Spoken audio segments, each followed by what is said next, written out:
नमस्कार दोस्तों, आपका स्वागत है एसएनडी सोशोलॉजी क्लासेस पर। और हम लोग आज इसमें जो एक नए टेस्ट सीरीज के हम लोग शुरू किए थे, एक हम लोग प्रैक्टिस सीरीज जो शुरू किए थे, उस 80 सवाल उसका हम दो लोग उसके दो क्लास हो चुके थे, तो उसमें हम लोग 80 प्रश्नों को देख चुके थे। और आज इसमें इस एक प्रैक्टिस में इसमें 125 क्वेश्चन है, तो हम लोग उस कोशिश करेंगे कि हर 3 वीडियो में एक एक को ख़त्म करेंगे। और ऐसे करके 10 क्लासेस हैं, 10 प्रैक्टिस सेट हैं जिसको हम लोग ख़त्म करेंगे।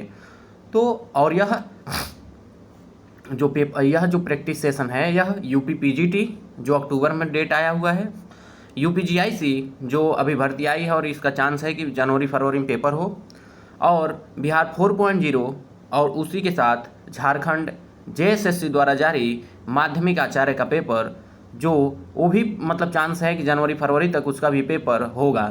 तो हम लोग उसी को ध्यान में रखकर नए क्वेश्चनों के इस सीरीज को देख रहे हैं।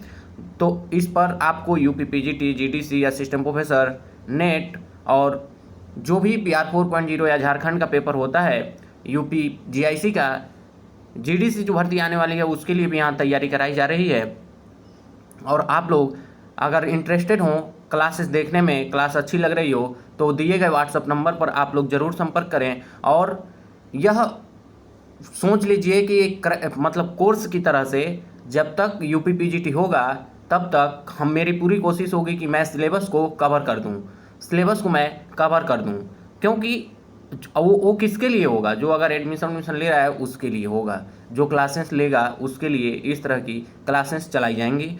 नहीं तो ऐसे यूट्यूब पर हर दिन 2 वीडियो एक प्रैक्टिस सेशन का और दो वीडियो प्रैक्टिस सेशन का प्रैक्टिस होगा, जिसमें एक में नए क्वेश्चन आएंगे और एक में जो प्रीवियस ईयर के आए हुए प्रश्न हैं, जो इसमें पीजीटी जीआईसी वह होगा।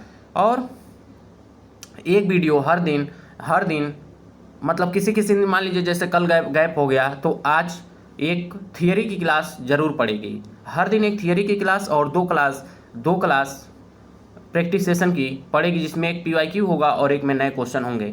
तो आज हम लोग प्रश्न देखते हैं। 81वां प्रश्न है इसका, और आज का पहला प्रश्न है, लिव इन रिलेशनशिप एक नवीनतम प्रघटना है जो निम्न में से किस समाज में पाई और स्वीकार की जाती है? ऑप्शन ए है जनजाति, ऑप्शन बी है ग्रामीण, ऑप्शन सी है शहरी और ऑप्शन डी है विश्वनगर।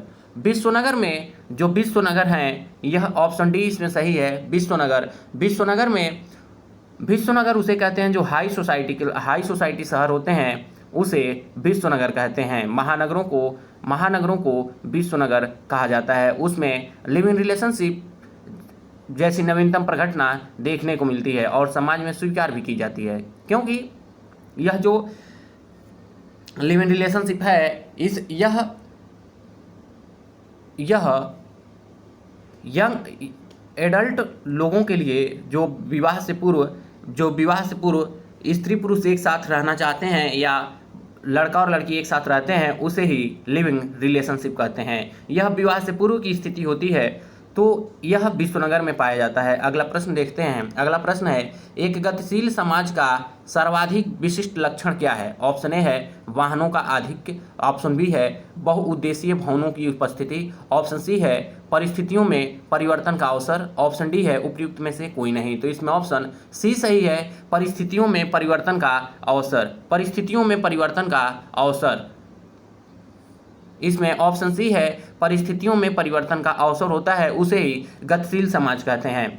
क्योंकि समाज की गतिशीलता सर्वाधिक उसी पर निर्भर करती है, जैसे कि लोगों के परिस्थितियों में परिवर्तन का जो अवसर देता है, उसे वह समाज गतिशील समाज कहा जाता है। और सामाजिक गतिशीलता की अवधारणा सर्वप्रथम सोरोकिन द्वारा दिया गया था। 1927 में उन्होंने एक पुस्तक लिखी थी सोशल मोबिलिटी ही सामाजिक गतिशीलता, उसी नाम से उन्होंने एक पुस्तक लिखा था। एवं उन्होंने 2 प्रकार की गतिशीलता बताए थे, ऊर्ध्व गतिशीलता एवं क्षैतिज गतिशीलता। अगला प्रश्न देखते हैं। अगला प्रश्न है निम्नलिखित में से किसने ऑस्ट्रेलिया की अरुंडा जनजाति, पेन थोड़ा चेंज करते हैं, ऑस्ट्रेलिया की अरुंडा जनजाति जनजाति का अध्ययन किया था? ऑप्शन ए है मैक्स वेबर, ऑप्शन बी है मालिनोव्स्की, ऑप्शन सी है दुर्खिम, ऑप्शन डी है जेम्स फ्रेजर।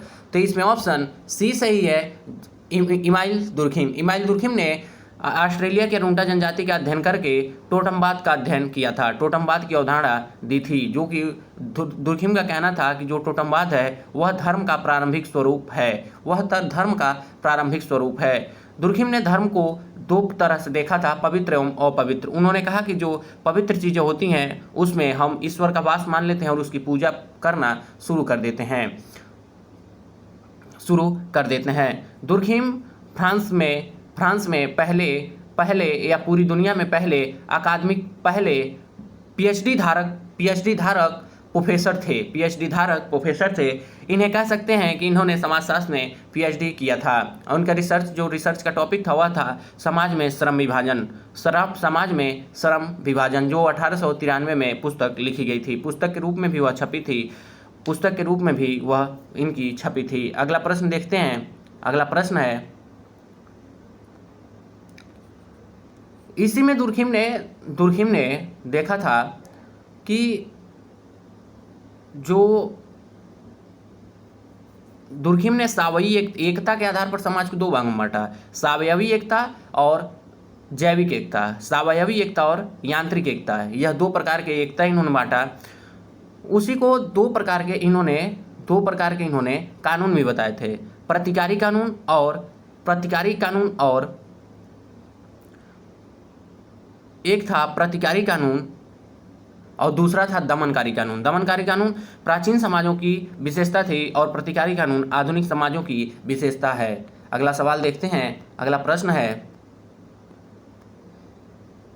प्रश्न है, निम्नलिखित में से आकस्मिक एवं दीर्घकालिक अपराधी को किसने दो भागों में विभाजित किया था? आकस्मिक एवं दीर्घकालिक अपराधी को किसने दो भागों में विभाजित किया था? ऑप्शन ए है अलेक्जेंडर एवं स्टाव, ऑप्शन बी है हेडरसन, ऑप्शन सी है सदरलैंड, ऑप्शन डी है के डेविस।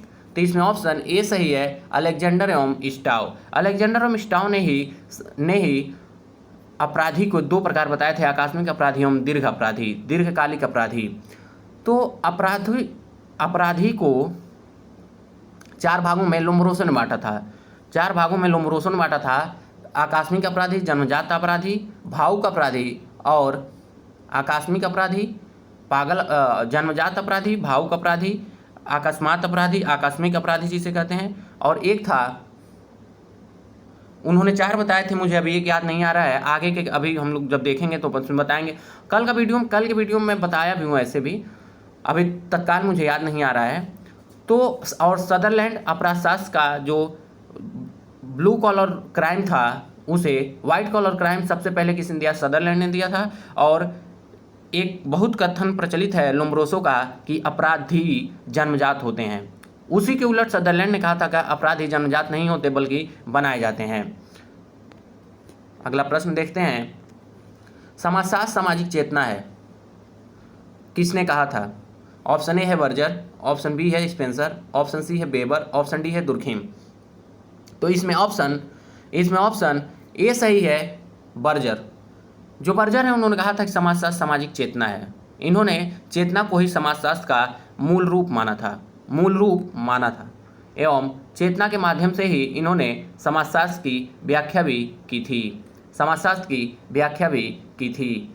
स्पेंसर जो है वह प्रारंभिक समाजशास्त्री हैं जिन्होंने सामाजिक उद्विकास का सिद्धांत दिया था। वेबर को मैं बताया ही, वेबर को जैसे देख ली, वेबर हैं वह नौकरशाही की अवधारणा देते हैं। वेस्टहैन की अवधारणा की बात करते हैं, जो एक जर्मन शब्द है, उसको व्याख्यात्मक रूप में, और समाजशास्त्र का व्याख्यात्मक पिता वेबर को ही कहा जाता है। दुर्खिम है, यह अभी मैं ऊपर बताया है कि इन्होंने धर्म का सबसे प्रारंभिक स्वरूप टोटमवाद को माना था। अगला प्रश्न देखते हैं। प्रश्न है, परंपरागत हिंदू समाज में विवाह के उद्देश्यों का सही क्रम क्या है? ऑप्शन ए है प्रजा, रति एवं धर्म, ऑप्शन बी है प्रजा, धर्म एवं रति, ऑप्शन सी है धर्म, प्रजा एवं रति, ऑप्शन डी है धर्म, रति एवं प्रजा। तो इसमें ऑप्शन सी सही है, धर्म, प्रजा और रति।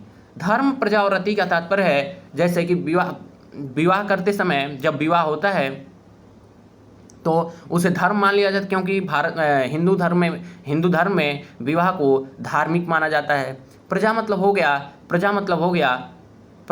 गया संतान की उत्पत्ति या संतान का प्रजनन, और रति का मतलब हो गया इंद्रिय सुख, जिसे यौन संतुष्टि भी कहते हैं। तो यह सबसे पहले किसी ने दिया था, तो वह थे केएम कपाड़िया एवं पीएन प्रभु। केएम कपाड़िया एवं पीएन प्रभु ने हिंदू समाज में विवाह के उद्देश्यों का धर्म, प्रजा और रति के रूप में परिभाषित किया, इन्होंने उद्देश्य बताए थे। अगला प्रश्न देखते हैं। प्रश्न है, जाति का प्रजाति सिद्धांत किसने दिया था? जाति का प्रजाति सिद्धांत किसने दिया था? ऑप्शन ए है जीएस घुरिये, ऑप्शन बी है डीएन मजुमदार, ऑप्शन सी है हर्बर्ट रिजले, ऑप्शन सी है हर्बर्ट रिजले और ऑप्शन डी है जेएच हट्टन। तो इसमें ऑप्शन प्रजातीय सिद्धांत की अगर बात आएगी तो इसमें ऑप्शन सी सही है, हर्बर्ट रिजले। हर्बर्ट रिजले ने जाति का प्रजाति सिद्धांत दिया था। जाति का प्रजाति सिद्धांत हट्टन ने, जाति का प्रजाति सिद्धांत रिजले ने दिया था। मजुमदार जो थे इन्होंने राजनीतिक सिद्धांत दिया था और घुरिये शास्त्रीय सिद्धांत से संबंधित थे। होकार्ट सोनाट ने धार्मिक सिद्धांत दिया था, जाति उत्पत्ति का धार्मिक सिद्धांत दिया था। नेस्फील्ड ने व्यावसायिक सिद्धांत दिया था। इवेटसन थे, उन्होंने उद्विकासीय सिद्धांत दिया था। तो यह सब लिख लीजिए, क्योंकि आप लोग कॉपी पेन लेके बैठिए और उसे लिखते रहिए, क्योंकि यह प्रश्न के रूप में जरूर आएगा। अगला प्रश्न देखते हैं हम लोग। अगला प्रश्न है किसने कहा है कि परिवार ही सारे असंतोष का स्रोत है? ऑप्शन ए है पार्सन्स, ऑप्शन बी है कूले, ऑप्शन सी है लीच, ऑप्शन डी है मैकआयरन पेज। तो इसमें ऑप्शन सी सही है, लीच। लीच ने कहा परिवार ही सारे असंतोष का जड़ है। लीच का कहना था कि परिवार में एक की भावना को दबाया जाता है, हर आदमी के भावना को दबा दी जाती है या कुछ परेशानियों को बताकर उसे दूरी बना ली जाती है। पार्सन्स ने परिवार को समाजीकरण का प्रमुख संस्था माना था, और कूले ने समाज को परिवार की कोशिका कहा था। परिवार को समाज की कोशिका कहा था, यह कूले ने कहा था। और मैकआयरन पेज ने परिवार के बारे में 3 उद्देश्य बताए थे, जो आगे के अभी बताया जाएगा। अगला प्रश्न है, हेराल्ड गारफिंकल का नाम किससे संबंधित है? ऑप्शन ए है इथोलॉजी, ऑप्शन बी है एथनोलॉजी, ऑप्शन सी है एथनोमेथोडोलॉजी और ऑप्शन डी है इथनोग्राफी। तो इसमें ऑप्शन सी सही है, एथनोमेथोडोलॉजी। गारफिंकल ने सबसे पहले एथनोमेथोडोलॉजी का इन्हें अवधारणा का प्रतिपादक माना जाता है। एथनोमेथोडोलॉजी का मतलब होता है दैनिक जीवन में जो कुछ भी होता है उससे घटित घटनाओं का हम अध्ययन करते हैं, उसे ही एथनोमेथोडोलॉजी कहते हैं। गारफिंकल की एक पुस्तक थी द स्टडीज इन एथनोमेथोडोलॉजी, 1967 में यह पुस्तक लिखी गई थी और यह कई बार पुस्तक पूछी जा चुकी है। तो यूपीपीजीटी में, जीआईसी में या बिहार 4.0 के लिए जो अभी जेएसएससी यानी झारखंड जो माध्यमिक बोर्ड करा रहा है, वह भी पेपर पहली बार हो रहा है, तो पेपर इतने टफ नहीं आएंगे, लेकिन हमको याद हम लोगों करके वह प्रश्न करने होंगे। अगला प्रश्न देखते हैं। प्रश्न है, किसने कहा है कि नौकरशाही एक आवश्यक बुराई है? ऑप्शन ए है मैक्स वेबर, ऑप्शन बी है आर के मर्टन, ऑप्शन सी है जी मुस्का, ऑप्शन डी है जे.एच. मार्शल, ऑप्शन डी है जे.एच. मार्शल। तो इसमें ऑप्शन सी सही है, जी मुस्का ने कहा नौकरशाही एक आवश्यक बुराई है। और वेबर ने नौकरशाही की अवधारणा दी, लेकिन नौकरशाही जो शब्द था इसको सबसे पहले डी गोर्ने ने दिया था। मर्टन भी नौकरशाही पर बात करते हैं और इन्होंने समाज में नौकरशाही की आवश्यकता को परिभाषित किया था या आवश्यकता को बताया था। अगला प्रश्न देखते हैं। अगला प्रश्न है, निम्नांकित में किस समाजशास्त्री ने अपनी पुस्तक में मानव समाज एवं पशु समाज में अंतर में भेद स्पष्ट प्रस्तुत किया है? ऑप्शन ए है आर के मर्टन, ऑप्शन बी है जी लुंडबर्ग, ऑप्शन सी है के डेविस, ऑप्शन डी है WF आगवन। तो इसमें ऑप्शन सी सही है, के डेविस की पुस्तक थी ह्यूमन सोसाइटी। उसी पुस्तक में इन्होंने मानव समाज एवं पशु समाज में अंतर स्पष्ट किया था। डेविस को इस स्तरीकरण का जो सिद्धांत था, सामाजिक स्तरीकरण का जो सिद्धांत था, उसके प्रकारवादी सिद्धांत की प्रेरणा माने जाते हैं। डेविस एवं मूर दोनों ने मिलकर सामाजिक स्तरीकरण का प्रकारवादी सिद्धांत दिया था। डेविस का परिवार में भी कई जगह, परिवार जब हम पढ़ रहे हैं तो उसमें भी इनकी परिभाषाएं एवं इनके प्रकार और कार्य के बारे में बताया जा रहा है। तो अगला सवाल देखते हैं। अगला सवाल है, family and kinship A study of the Pandit of rural Kashmir नामक पुस्तक किसने लिखी है? ऑप्शन ए है इरावती कर्वे, ऑप्शन बी है G R Madan, option C है टी एन मदान और ऑप्शन डी है K M Kapadia. Family and kinship जो पुस्तक है वह पुस्तक थी इसमें से टी एन मदान की। यह पुस्तक है C option T N Madan की। टी एन मदान ने कश्मीर के पंडितों का भी अध्ययन किया था और वहीं पे इन्होंने यह पुस्तक लिखी थी फैमिली एंड किनशिप। अगला सवाल देखते हैं। अगला प्रश्न है सत्ता की प्रभुता का अर्थ है सत्ता की प्रभुता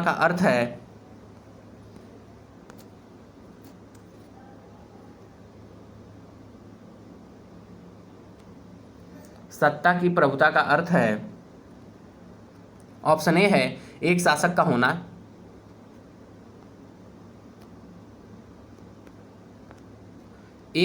होना, शासित होने के लिए एक समूह का होना, और ऑप्शन सी है शासकों के आदेशों की वस्तुगत स्वीकृति, और ऑप्शन डी है उपयुक्त में सभी। तो ऑप्शन डी इसमें सही है, उपयुक्त में सभी।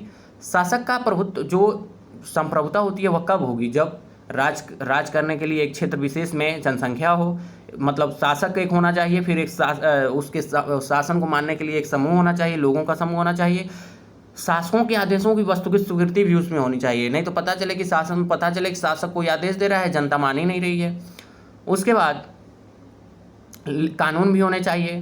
तो इस तरह से जो संप्रभुता है एक राज्य की या शासक की वह बनी रहती है।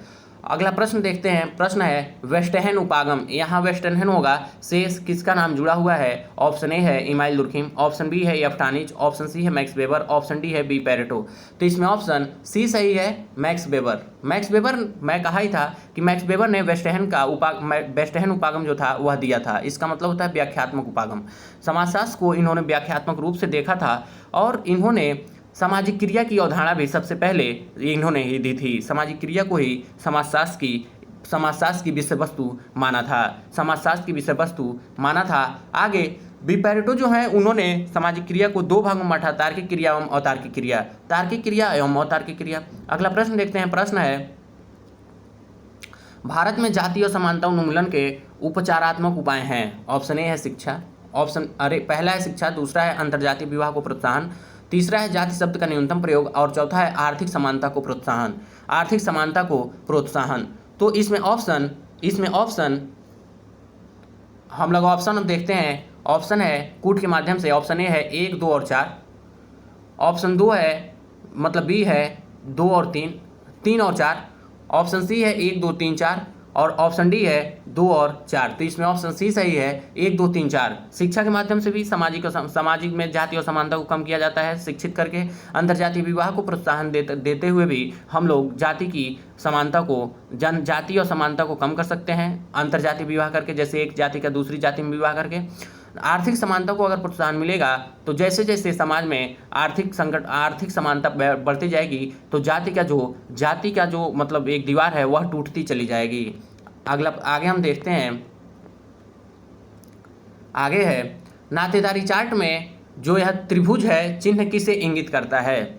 ऑप्शन ए है स्त्री, ऑप्शन बी है पुरुष, ऑप्शन सी है से विवाहित, ऑप्शन डी है उपयुक्त में सभी। तो इसमें ऑप्शन बी सही है, पुरुष। क्योंकि जब आप देखे होंगे अगर ऐसा आए तो यह स्त्री से संबंधित होता है, अगर ऐसा आए तो विवाह से संबंधित होता है, ऐसा हो जहाँ तो यह पिता पुत्र के संबंध को या पिता पुत्री के संबंध को या माँ और बेटे का संबंध दर्शाता है या माँ और पुत्री का संबंध यह दर्शाता है। यह विवाह का होता है, यह बेटा और बेटी का संबंध होता है। अगला प्रश्न देखते हैं। प्रश्न है वेबर ने सामाजिक क्रिया के कितने प्रकारों का उल्लेख किया था? अभी मैं बताया था कि इन्होंने क्रिया को भी सामाजिक क्रिया की भी अवधारणा दी थी। तो ऑप्शन ए है 4, ऑप्शन बी है 6, ऑप्शन सी है 8, ऑप्शन डी है 10। तो इसमें ऑप्शन ए सही है, 4 प्रकार की क्रिया बताए थे। वेबर जो हैं वह 4 प्रकार की क्रिया बताते हैं। 4 प्रकार की क्रिया में उन्होंने बताया था, एक अभी याद नहीं है, आगे हम अभी देखेंगे जब। अगला प्रश्न है, शिल्प की मूल प्रवृत्ति तथा लाभ की प्रेरणा में किसने अंतर किया है? ऑप्शन ए है P A Sorokin, option B है एडम स्मिथ, ऑप्शन सी है मार्क्स, ऑप्शन डी है टी वेबलेन। शिल्प जो पूछा है उसमें मूल प्रवृत्ति तथा लाभ की प्रेरणा किसने अंतर दिया है, किसने अंतर किया है? तो ऑप्शन ए है Sorokin, option B Adam Smith, option C है मार्क्स और ऑप्शन डी है टी वेबलेन। तो टी वेबलेन ही शिल्प की कारीगरी की मूल प्रवृत्ति तथा लाभ की प्रेरणा में अंतर किए थे। टी वेबलेन ने प्रौद्योगिक विलंबना की बात कही थी, नहीं, प्रौद्योगिक निर्धारणवाद की, प्रौद्योगिक विलंबना की अगर बात किसी ने कही थी तो वह थे मैकैब्रम पेज ने। टी वेबलेन जो थे यह कंजम्पशन उपभोग, मतलब दिखावेपन का उपभोग की बात यह करते हैं, दिखावे की खपत की बात यह करते हैं। इनसे यही प्रश्न आता है। अगला प्रश्न हम लोग देखते हैं। अगला प्रश्न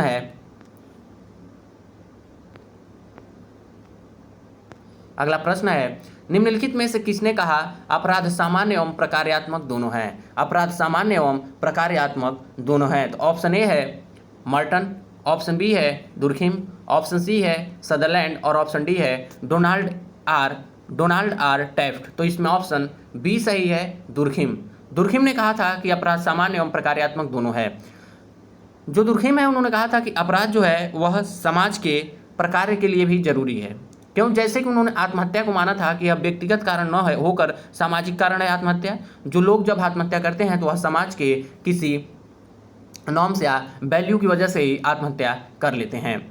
तो इसी तरह से इन्होंने अपराध को भी सामान्य माना एवं प्रकार्यात्मक दोनों माना था। समाज के लिए इन्होंने प्रकार्यात्मक भी, समाज के लिए अपराध जो है वह प्रकार्यात्मक भी है, इनका कहना था। अगला प्रश्न देखते हैं, यह मिलान का प्रश्न है।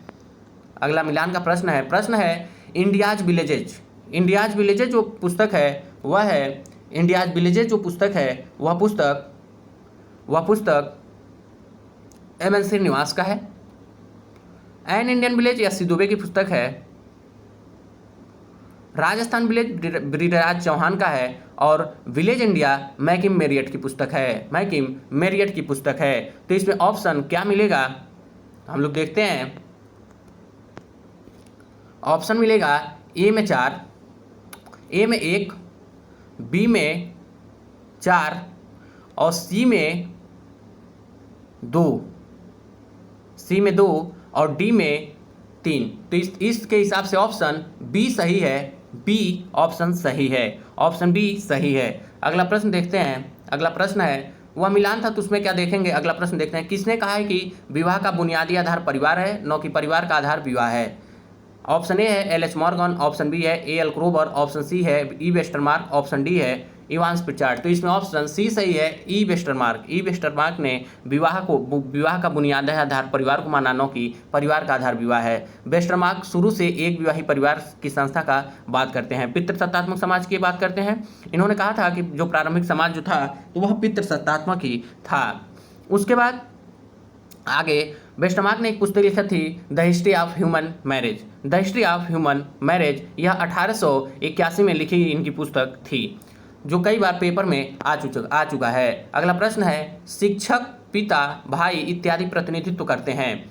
यह जो प्रश्न है 102वां वह कह रहा है शिक्षक, पिता, भाई इत्यादि किसका प्रतिनिधित्व करते हैं? तो ऑप्शन ए है, इसमें ऑप्शन ए है परिस्थिति प्रतीक का, ऑप्शन बी है कौशल द्वारा प्राप्त इस परिस्थिति का, ऑप्शन सी है परिस्थिति समूह का, ऑप्शन डी है प्रदत्त परिस्थिति का। तो इसमें ऑप्शन ए सही है, परिस्थिति प्रतीक का।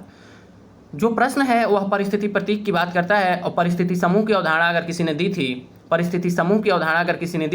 तो यह था वेबर का। प्रदत्त परिस्थिति की बात लिंटन ने की थी, भूमिका की बात नैडल ने की थी, मैं आप लोगों को 2 बार बता चुका हूँ पिछले वीडियो में भी।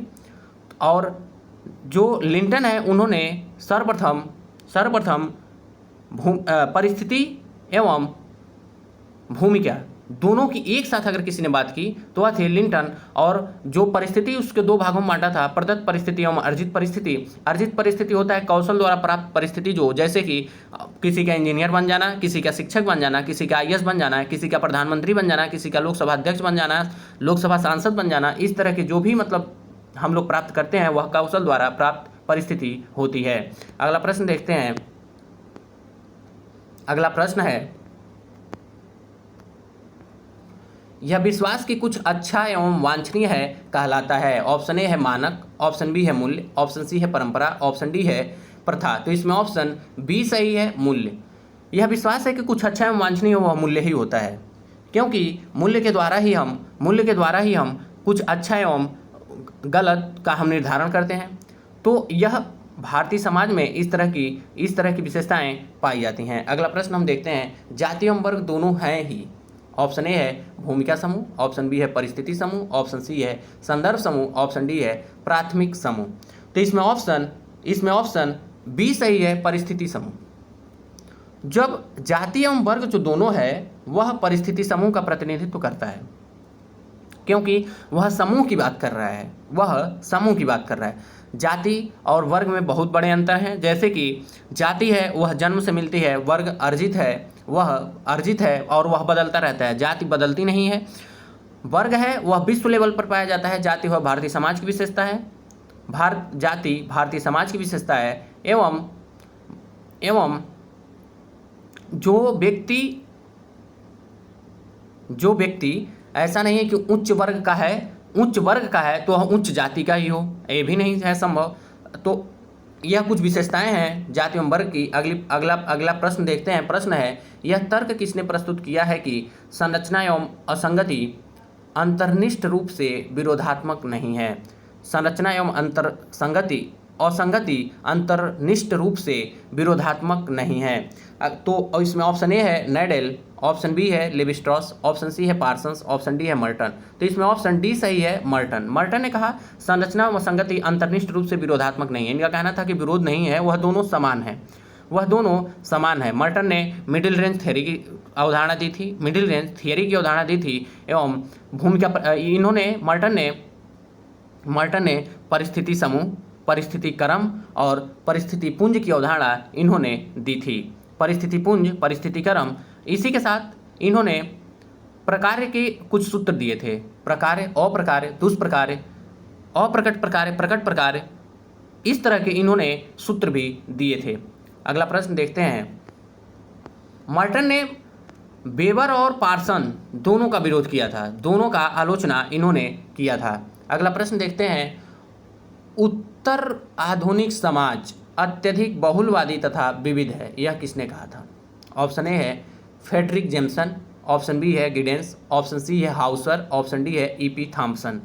तो इसमें ऑप्शन बी सही है, एंथनी गिडेंस। एंथनी गिडेंस ने उत्तर आधुनिक समाज को अत्यधिक बहुलवादी तथा विविध कहा था। गिडेंस ने ही कहा था, जगन्नाथ शब्द दिया था। उत्तर आधुनिक समाज के लिए जगन्नाथ शब्द दिया था। रनवे वर्ड का जो कथन था यह गिडेंस का ही दिया हुआ था। जो रनवे वर्ड है वह नेट में एक बार प्रश्न पूछा जा चुका है। जहाँ तक मुझे याद है कि 2020 का ही वो प्रश्न था, पहला ही प्रश्न था कि रनवे वर्ड की बात किसने कही थी। और उसी साल 2021 में ही जब पीजीटी का पेपर हुआ तो उसमें प्रश्न पूछा था कि दौड़पथ समाज की अवधारणा किसने दी थी। भागता हुआ समाज की अवधारणा किसने दी थी? तो वह गिडेंस ने दी थी। गिडेंस समय दूरी स्थानांतरण की बात करते हैं। वह कहते हैं कि उत्तर आधुनिक समाज इतना आगे बढ़ चुका है कि इसमें क्या होता है कि हम कोसों दूर रहते हुए भी हम लोग तुरंत जैसे बात करते हैं मोबाइल पे तो लगता है कि एकदम नज़दीक ही बैठे हैं, अगल बगल बैठ के हम बात कर रहे हैं। अगला प्रश्न है, अंतरक्रिया अनुष्ठान से किसके नाम का संबंध है? अंतरक्रिया अनुष्ठान जो है वह किसके नाम से संबंधित? ऑप्शन ए है एडवर्ड ए सिल्स, ऑप्शन बी है जेएल मेरोनो, ऑप्शन सी है रॉबर्ट मर्टन, ऑप्शन सी है इरविंग गॉफमैन। तो इसमें ऑप्शन डी सही है, इरविंग गॉफमैन ने अंतरक्रिया अनुष्ठान की अवधारणा दी थी। और इन्होंने जो गॉफमैन है उन्होंने नाट्यकला की बात कही थी। और नाट्यकला में इन्होंने कहा कि इसमें कुछ इन्होंने अवधारणा दी थी, टीम की बात कही थी, विवरण की बात कही थी, अग्रमंच की बात कही थी, पश्चिम मंच की बात कही थी, साइड स्टेज की बात इन्होंने नहीं की थी। कई बार प्रश्न पूछ लेता है कि साइड स्टेज की भी अवधारणा उसमें संबंधित थी, तो नहीं थी। इन्होंने कहा कि जो पब्लिक मंच है, जो आगे का मंच है, वहाँ जो पब्लिक लाइफ है उसको जिया जाता है, और जो पश्चिम मंच है वहाँ अपनी निजी लाइफ का संयम स्थापित किया जाता है।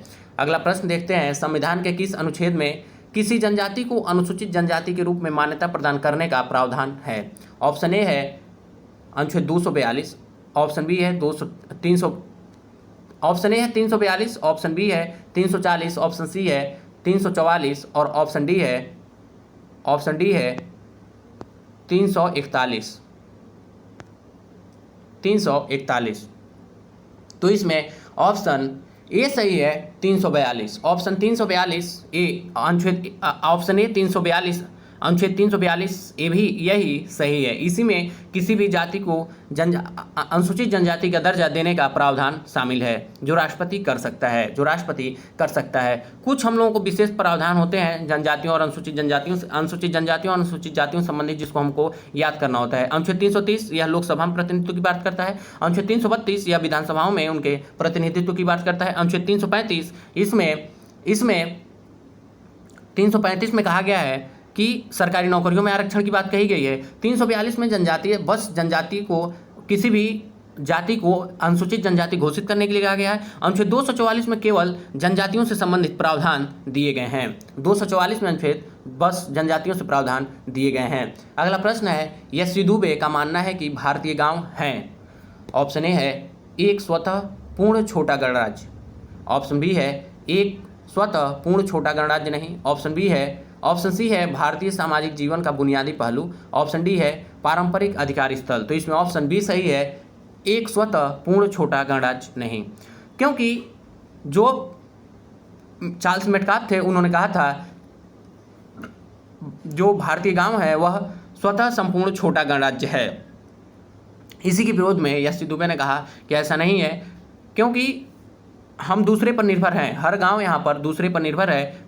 दूसरा है कि ये जरूरी नहीं कि जो एक गांव में एक जाति है, इन्होंने अवधारणा दिया था एक जाति एक गांव, एक जाति अनेक गांव, अनेक गांव एक जाति, अनेक गांव अनेक जाति, इस तरह से इन्होंने अवधारणा दी थी, तो उसी में इन्होंने इसका विरोध किया था। अगला प्रश्न हम देखते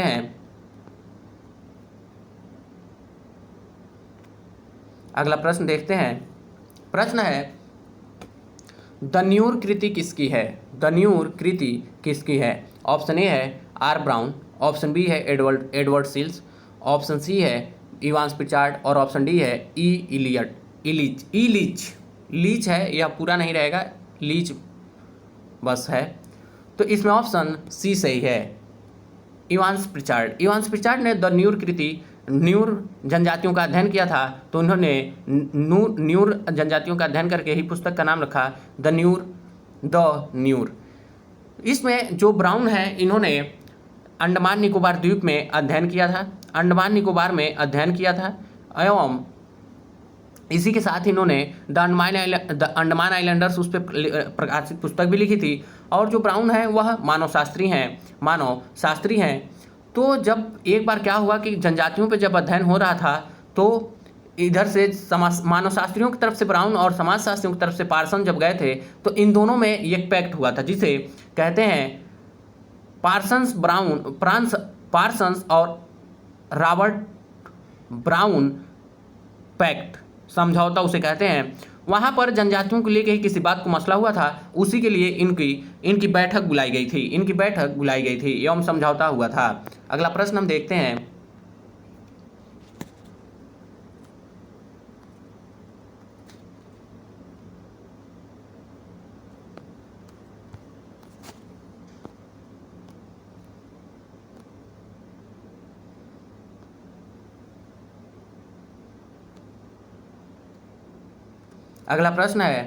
सामाजिक दूरी का पैमाना किसने प्रस्तुत किया है? ऑप्शन ए है बोगार्डस, ऑप्शन बी है यंग, ऑप्शन सी है लुंडबर्ग और ऑप्शन डी है जेनिंग्स। तो इसमें ऑप्शन ए सही है बोगार्डस। जो बोगार्डस है इन्होंने सामाजिक दूरी का पैमाना दिया था, सामाजिक दूरी का पैमाना दिया था। इसी के साथ जब हम देखेंगे तो जो बोगार्डस हैं इन्होंने सामाजिक अनुसंधान में बहुत से कार्य किए हैं, सामाजिक अनुसंधान में बहुत से कार्य किए। लुंडबर्ग भी काम किए, पीवी यंग, यंग का मतलब है यहाँ पीवी यंग और नहीं तो किम्बाल यंग दोनों हो सकता है, तो अभी यहाँ कंफर्म नहीं है कि क्या है। तो जो सामाजिक दूरी की अवधारणा थी उसको गॉफमैन ने दिया था, यह याद रखिएगा। सामाजिक दूरी की अवधारणा गॉफमैन की है, सामाजिक दूरी का जो पैमाना था यह बोगार्डस द्वारा दिया गया था। अगला प्रश्न देखते हैं। अगला प्रश्न है वेस्टहैन किसका उल्लेख करता है? ऑप्शन ए है सामाजिक घटना की प्रत्यक्ष समझ का, ऑप्शन बी है सामाजिक घटना की अप्रत्यक्ष समझ का, ऑप्शन सी है सहभागितापूर्ण सामाजिक घटना का और ऑप्शन डी है सामाजिक घटना की व्याख्यात्मक समझ का। तो इसमें ऑप्शन डी सही है, सामाजिक घटना की व्याख्यात्मक समझ का। और यह वेस्टहैन की जो अवधारणा थी मैं बताया ही, वेस्टहैन की अवधारणा अगर किसी ने दी थी तो वह थे वेबर। मैक्स वेबर ने जो एक जर्मन शब्द है, जो यह एक जर्मन शब्द है, इसी के माध्यम से वेबर समाज की व्याख्या करना, समाजशास्त्र की व्याख्या करना चाहते थे एवं किए थे। अगला प्रश्न देखते हैं। अगला प्रश्न है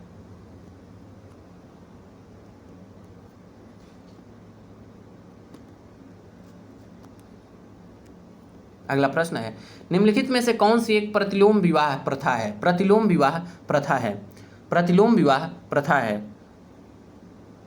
जो भारत में, प्राचीन भारत में मान्य नहीं थी। अभी 1955 के अधिनियम द्वारा इसे मान्यता दे दी गई है, मान्यता दे दी गई है। इसमें ऑप्शन ए है उच्च जाति वर्ग वर्ण का लड़का निम्न जाति वर्ग वर्ण की लड़की से विवाह करता है। ऑप्शन बी है निम्न जाति वर्ग वर्ण का लड़का एक उच्च जाति वर्ग वर्ण की लड़की से विवाह करता है। ऑप्शन सी है एक उच्च वर्ग का लड़का केवल उच्च जाति की लड़की से विवाह करता है। ऑप्शन सी है एक निम्न वर्ग का लड़का एक उच्च वर्ण की लड़की से विवाह करता है। तो इसमें ऑप्शन बी सही है, निम्न वर्ग वर्ण का लड़का उच्च वर्ग वर्ण की लड़की से विवाह करता है, उसे प्रतिलोम विवाह कहते हैं, जो कि भारत में मान्य नहीं था, जो कि भारत में मान्य नहीं था। उसको विवाह हिंदू विवाह अधिनियम जो 1955 आया था उसके माध्यम से उसे वैध कर दिया गया। अनुलोम एवं प्रतिलोम विवाह दोनों को मान्य कर दिया गया और अब कर सकते हैं। इसका एक हम तात्पर्य अगर समझाएं तो जैसे किसी एक छोटी जाति की लड़की का विवाह किसी एक छोटी जाति की लड़की का विवाह किसी एक छोटी जाति के लड़के का विवाह ऊंची जाति की लड़की से अगर हो जाए तो उसे प्रतिलोम विवाह कहते हैं। और यह उस समय प्राचीन भारत में मान्य नहीं था, लेकिन अभी जब स्वतंत्र भारत में उसे कानून के माध्यम से मान्य कर दिया गया। इसके उलट अनुलोम विवाह होता है। अनुलोम विवाह में क्या होता है कि उच्च जाति का लड़का अपने से निम्न जाति की लड़की से अगर विवाह कर लेता है तो वह अनुलोम विवाह कहलाएगा, जो भारत में मान्य था। अगला प्रश्न देखते हैं। प्रश्न है निम्नलिखित में से कौन सी एक सामाजिक संस्था है? पूछा है कौन एक सामाजिक संस्था है?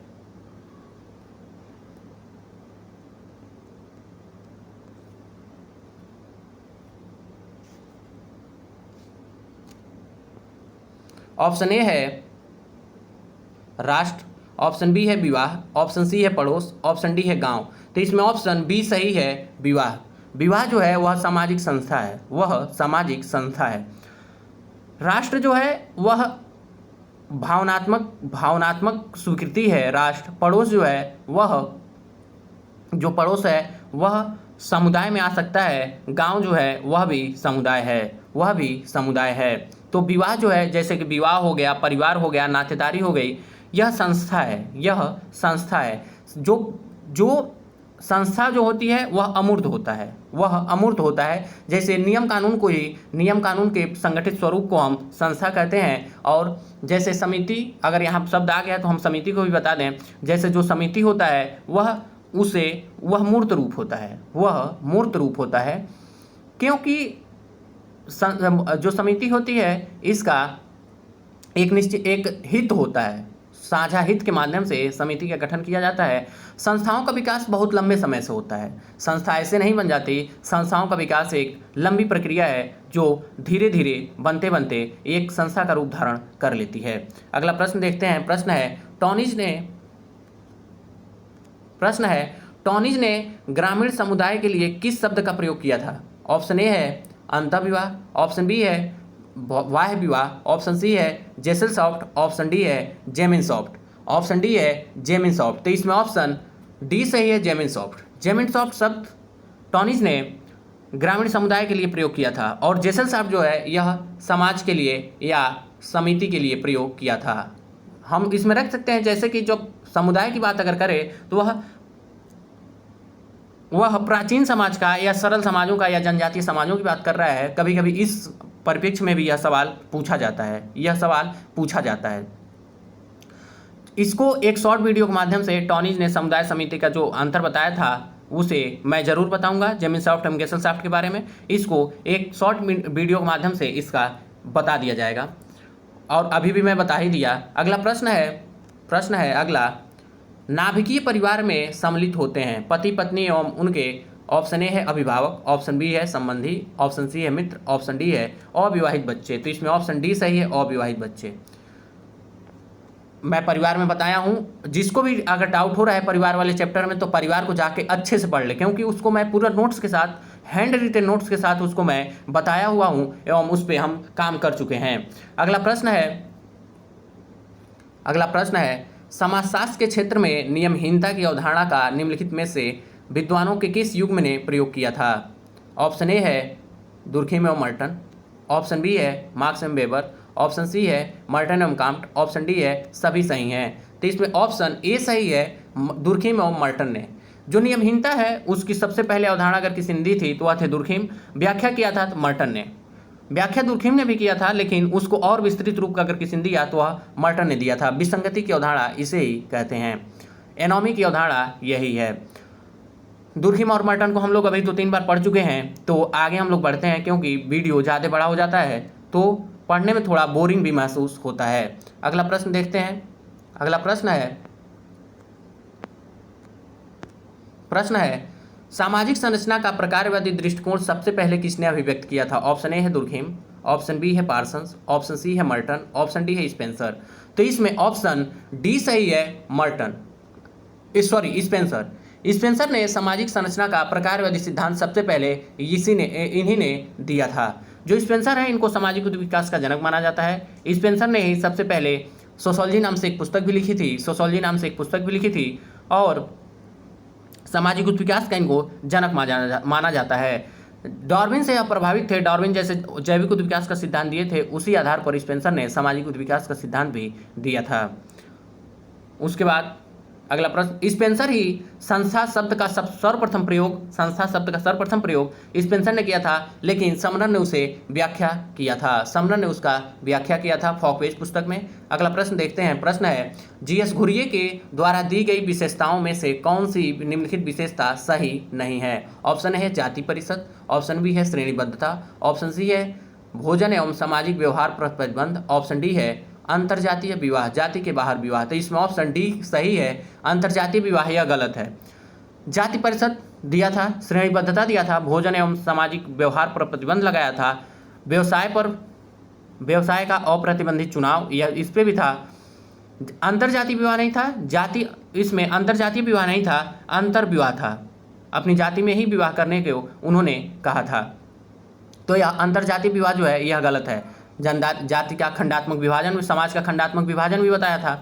तो 6 विशेषताएं जाति की घुरिये ने बताई थी और भारत में जाति पर सबसे विस्तृत अगर किसी ने काम किया था तो वह थे घुरिये ने सबसे चालाकी वहाँ दिखाई। घुरिये पूरे अपने अध्ययन में कहीं भी जाति शब्द की परिभाषा नहीं दी थी। इन्होंने जाति शब्द को परिभाषित नहीं किया था, जाति की 6 विशेषताएं इन्होंने बस बताई थी। एवं जाति के बारे में इन्होंने एक कथन कहा था कि जाति इंडो आर्यन संस्कृति का ब्राह्मणिक संतान है, गंगा यमुना के माध्यम से यह संपूर्ण भारत में फैला हुआ है। यह प्रश्न कई बार आ चुका है और यह आने की पूर्ण संभावना बनी रहती है। अगला प्रश्न है निम्नलिखित में से कौन सा कथन सत्य है? ऑप्शन ए है समुदाय मूर्त है जबकि समाज अमूर्त है, ऑप्शन बी है समुदाय अमूर्त है जबकि समाज मूर्त है, ऑप्शन सी है समाज एवं समुदाय दोनों मूर्त हैं, ऑप्शन डी है समाज एवं समुदाय दोनों अमूर्त हैं। तो इसमें ऑप्शन ए सही है, समुदाय मूर्त है जबकि समाज अमूर्त है। समाज अमूर्त है क्योंकि समाज संबंधों के माध्यम से बनता है। माइक एवन पेज ने कहा था समाज के बारे में, समाज सामाजिक संबंधों का जाल है। तो अगर संबंधों का जाल है तो संबंध दिखते तो है नहीं। अब जैसे रोड पे मान लीजिए हम दो भाई हों, चल रहे हों, तो ऐसा तो कोई कह नहीं सकता कि दोनों भाई ही हैं, दोनों भाई हैं, ये कहा जाएगा हाँ दो आदमी चल रहे हैं। लेकिन समुदाय है यह मूर्त है। जैसे कि जनजातीय समुदाय, इलाहाबादी जो लोग हैं, इलाहाबाद एक विशेष क्षेत्र, क्योंकि जो समाज होता है उसका क्षेत्र निर्धारित नहीं होता है, जो समुदाय होता है वह एक विशेष क्षेत्र में होता है। इस तरह समुदाय मूर्त है और समाज अमूर्त है। अगला प्रश्न देखते हैं, जब समुदाय और समाज को पढ़ा जाएगा तो वहाँ विस्तृत रूप से इसकी व्याख्या की जाएगी। और परिवार के बाद समुदाय और समुदाय एवं समाज के बारे में ही हम कोशिश करेंगे कि परिवार के बाद से विवाह और विवाह के बाद से समुदाय और समाज के बारे में, समिति के बारे में विस्तृत अध्ययन किया जाए। अगला प्रश्न है, प्राथमिक समूहों का मानव प्रकृति की पोषिका किस विद्वान ने कहा था? प्राथमिक समूहों को मानव प्रकृति की पोषिका किसने कहा था? ऑप्शन ए है H M Johnson, option B है स्पेंसर, ऑप्शन सी है सीमेल, ऑप्शन डी है C H Cooley. Option D इसमें सही है, सी एच कूले। कूले ने ही प्राथमिक समूहों को मानव प्रकृति की पोषिका कहा था, प्रकृति की पोषिका कहा था। इनकी पुस्तक थी सोशल ऑर्गेनाइजेशन, इन्होंने एक पुस्तक लिखी थी। कूले ने कहा था समुदाय एवं समाज एवं स्व और समाज जुड़वा है। मीड ने नहीं कहा था, यह याद रखिएगा। मीड ने कहा था स्व और समाज अलग अलग हैं, और जिसको कूले ने कहा स्व और समाज जुड़वा हैं। अगला प्रश्न हम देखते हैं, क्योंकि धीरे धीरे वीडियो लंबा होता गई। अगला प्रश्न देखते हैं, निम्नलिखित में से किस वर्ष घरेलू हिंसा अधिनियम पारित हुआ था? ऑप्शन ए है 1998, ऑप्शन बी है 2001, ऑप्शन सी है 2004, ऑप्शन डी है 2005। तो इसमें ऑप्शन डी सही है, 2005। घरेलू हिंसा अधिनियम महिलाओं से संबंधित कानून है जिसको 2005 में पारित किया गया। महिलाओं से संबंधित जितने कानून हैं उसको याद कर लीजिएगा। जैसे कि राष्ट्रीय महिला आयोग जो बना था 1993 में, इसको भी याद करना पड़ेगा। उसके बाद 2013 में जो औद्योगिक क्षेत्र से यौन शोषण पर महिलाओं से संबंधित जो कानून बना था उसे भी याद करना होगा, 2013 में बना था। दहेज निरोधक अधिनियम जो बना था 1961, 1984 और 1986 में उसमें संशोधन हुआ था। 2 बार संशोधन हो चुके हैं, तो उसको भी याद करना पड़ेगा। अगला समान पारिश्रमिक अधिनियम जो बना था वह 1976 में बना था। इंदिरा गांधी सरकार की वह देन थी। अगला प्रश्न हम देखते हैं। अगला प्रश्न है, प्रौद्योगिकी निर्धारणवाद के साथ कौन संबंधित है? ऑप्शन ए है कार्ल मार्क्स, ऑप्शन बी है टी वेवलेन, ऑप्शन सी है वेबर, ऑप्शन डी है पी ए सोरोकिन। तो इसमें ऑप्शन बी सही है, इसमें ऑप्शन बी सही है, टी वेवलेन। मैं पहले ही बताया था कि प्रौद्योगिक निर्धारणवाद का सिद्धांत समाजशास्त्र में टी वेवलेन ने दिया था, लेकिन मार्क्स ने आर्थिक निर्धारणवाद का सिद्धांत दिया था। जो सोरोकिन है उन्होंने सांस्कृतिक परिवर्तन का सिद्धांत दिया था, और जो वेबर है इन्होंने नौकरशाही की अवधारणा दी थी। एवं इन्होंने कहा था कि पूंजीवाद के विकास में धर्म का सबसे महत्वपूर्ण योगदान रहा है। अगला प्रश्न हम देखते हैं। प्रश्न है, structure and function in primitive society पुस्तक के लेखक कौन है? Structure and function in primitive society पुस्तक के लेखक कौन है? ऑप्शन ए है एंथनी गिडेंस, ऑप्शन बी है मिशेल फूको, ऑप्शन सी है जॉर्ज रिचर्ड, ऑप्शन डी है A.R. Radcliffe Brown. तो इसमें ऑप्शन डी सही है, A.R. रेडक्लिफ ब्राउन ने अंडमान निकोबार द्वीप समूह का अध्ययन किया, तो वहाँ पर लिखा था द अंडमान आइलैंडर्स। इन्होंने एक पुस्तक लिखी थी, और इन्होंने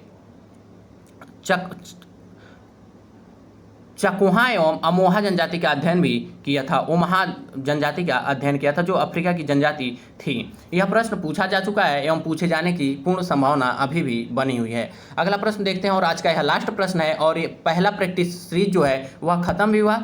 तो यह प्रश्न है, निम्नलिखित में से कौन सा सामाजिक संरचना का तत्व नहीं है? ऑप्शन ए है भूमिका एवं परिस्थिति, ऑप्शन बी है उप संस्कृति, ऑप्शन सी है संस्थाएं, ऑप्शन डी है समूह एवं उपसमूह। तो इसमें ऑप्शन बी सही है, उप संस्कृति कभी भी सामाजिक संरचना का तत्व नहीं हो सकती।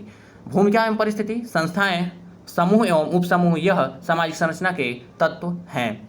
इसी के साथ आज का क्लास हम लोग यहीं रोकते हैं, और फिर मिलेंगे अगले वीडियो में।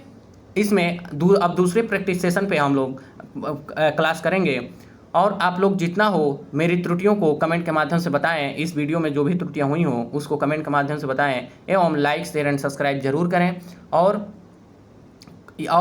जो भी आपका टॉपिक नौ तैयार हो उसको कमेंट के माध्यम से मुझे बताएं, मैं उसी टॉपिक पे वीडियो अपलोड करूंगा। आप लोगों का बहुत बहुत धन्यवाद। मिलते हैं फिर अगले वीडियो में।